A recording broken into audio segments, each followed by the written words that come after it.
Hello and welcome, my fellow modeling and tabletop gaming enthusiasts, to the Mediocre Modeler Show. So, as you probably saw by the title of this episode, we are going to take a look at this Goliath today, the Clash of Steel British versus German starter set.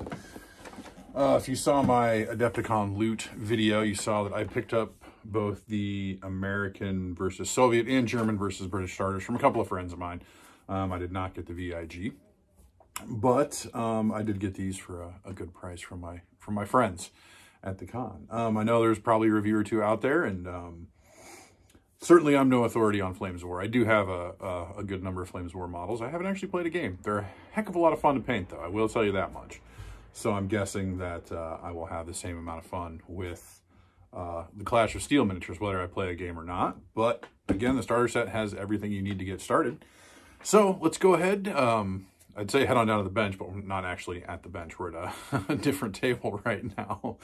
So let's go ahead and unpack this bad boy and see what's included. So here we are. As you can see, it is quite the box. So if we go ahead and flip this bad boy over, you can get an idea of what the full contents are here. So again, for the German side, we've got one mouse, two Tiger 2s, two Tiger 1s, three Panzer 470s, and then for the British, 4 Centurion 1s, 2 Tortoises, and 3 Comets. As well as 22 Tank Commanders, decals, a complete rule book, the Quick Start rules, 20 dice, 2 Force booklets, 19 unit cards, 34 tokens, 3 objective markers, 2 victory point dials, 26 tactics cards, 6 mission setup cards, 9 mission rule cards, and 22 objective cards. As you can see, Gale Force 9, but these are all Battlefront miniatures. And, of course, anything associated with Battlefront that comes in a large box like this. And I have opened this and kind of rearranged things a little bit. You have a box full of plastic. I mean, I don't know how they cram all of these sprues in here. So we'll kind of take a look at, there's a few things in there that are hidden, but of course we've got the core rules set here. Just kind of your quick start guide. Opens kind of goofily. Or maybe you start here. Yep, movement, shooting, and all of that. I don't want to do too much into the rules. Don't want to give it all away. And then, of course, we've actually got the core rule book here. Nicely done. It's nice having a bigger rule book compared to all of my tiny little Flames of War rule books. Got 1 or 2 of those floating around. Basically, you know, all the stuff, all the crunch, all that good stuff, lots of tactics and stuff. Of course, this is a sort of alternate history, like 1948, I think is the setting. And then, of course, I just have out the German assembly guide at the moment. So we've got, looks like our Panzer 470s there, into your Tiger 1s, the mouse, of course, and the Tiger 2, big old King Tiger. Okay, so we'll go ahead and just dive into the plastic and then we can find out what's in the bottom of it. So here we've got our sprues for our Tiger 2, our King Tiger. You get 2 of those in the box. These are Battlefront miniatures, copyright 2021, so relatively recent release in the grand scheme of things. This, we've got 4 sprues. I'm not entirely sure. I don't know my British armor. This is either going to be the Comet or the Centurion. We'll sort that out here in a little bit. That's the first of our British sprues. And then this is our other one, 2014. So again, that's our other tank. This might be the Comet. Can't remember exactly. And then, of course, I do know that this one for sure is the Tortoise. That is the British heavy tank, similar to the American T-28, roughly. So let's take a quick look here. We've got our British assembly guide. So we start out with the Comet, which we had, I believe, 2 of those Comets. So that was the second one, 3 Comets. So then those first 4 would have been our Centurion 1 and Centurion 3.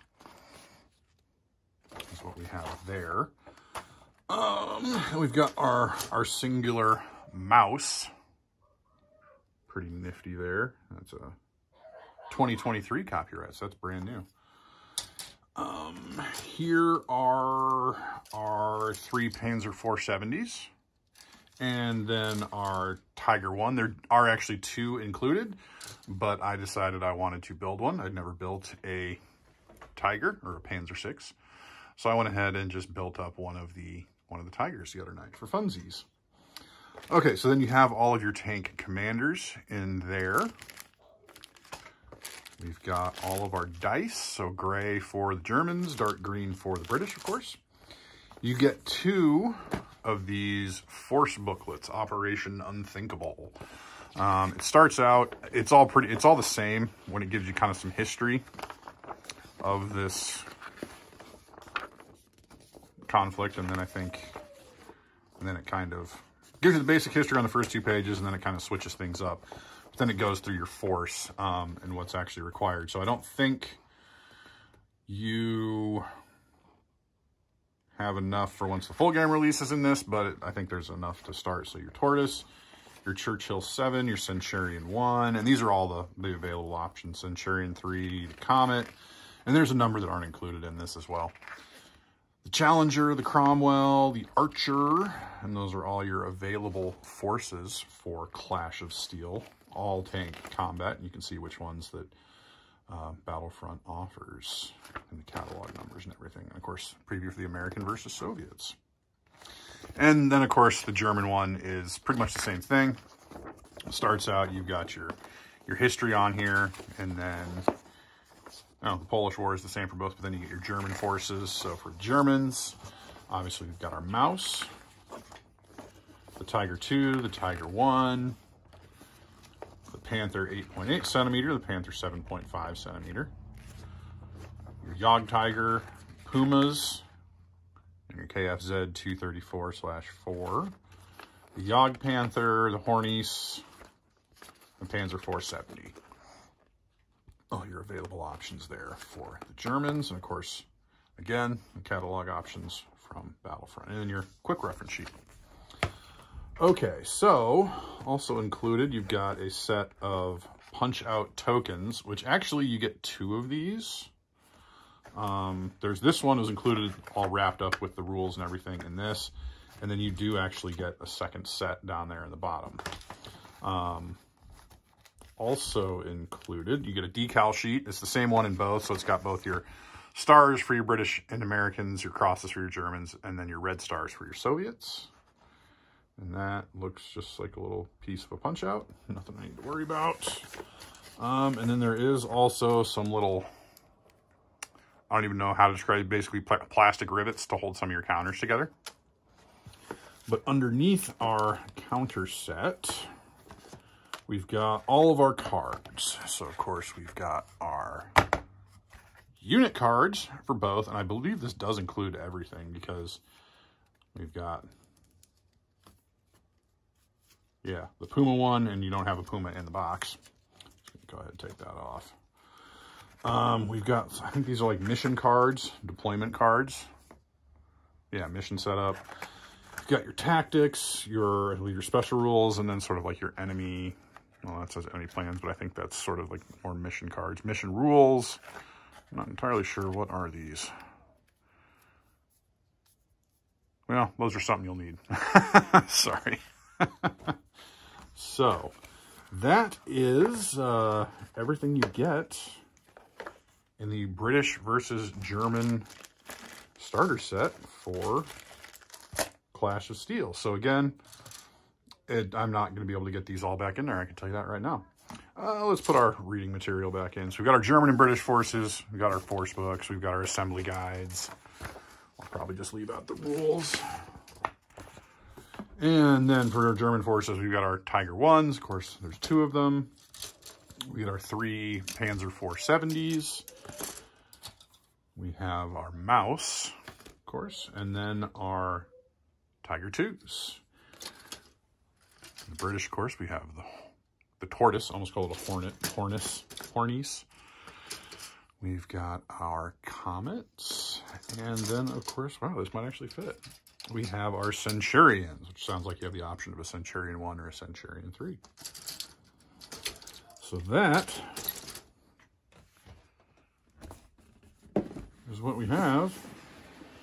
The German versus British starter set for Clash of Steel. And there we have it, folks. The German versus British starter set for Clash of Steel. Again, I'm always amazed at how much plastic they can get into these.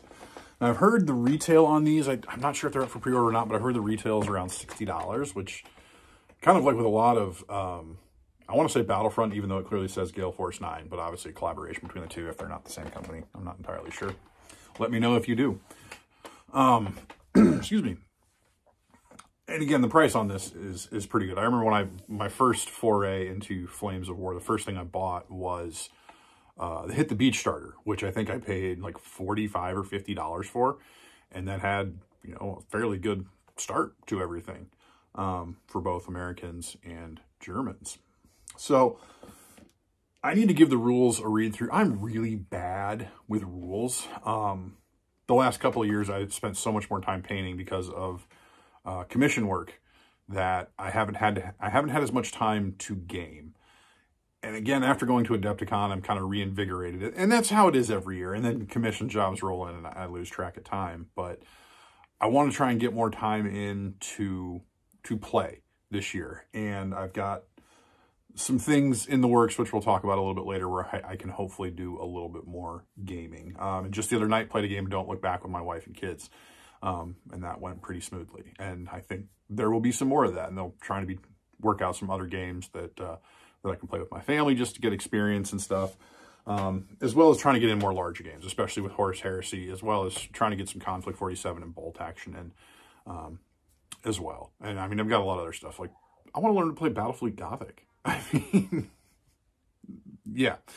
So, but yeah, that's what you get. I think it's a really good deal for the money, even at $60, considering that some of those, I mean, yeah, you're definitely getting your money's worth out of this. So yeah, so definitely do whatever. Check it out. And I've also got the other starter, the American Soviet starter, which we'll do a review on.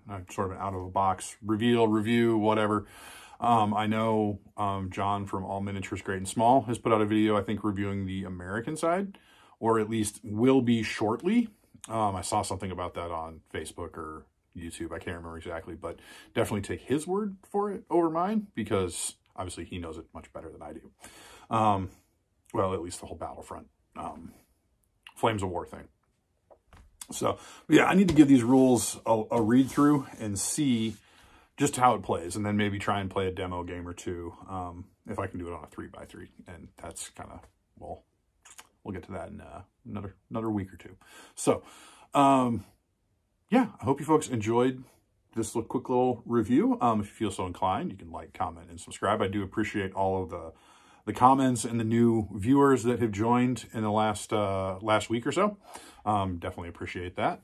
But yeah, so as always, thank you very much for watching. I really do appreciate everyone supporting this crazy little endeavor. I think in the last week, I had 15 or 20 new subscribers, so that's fantastic. So until next time, folks, may your paints be thin, your brushes be pointy, and your dice be hot.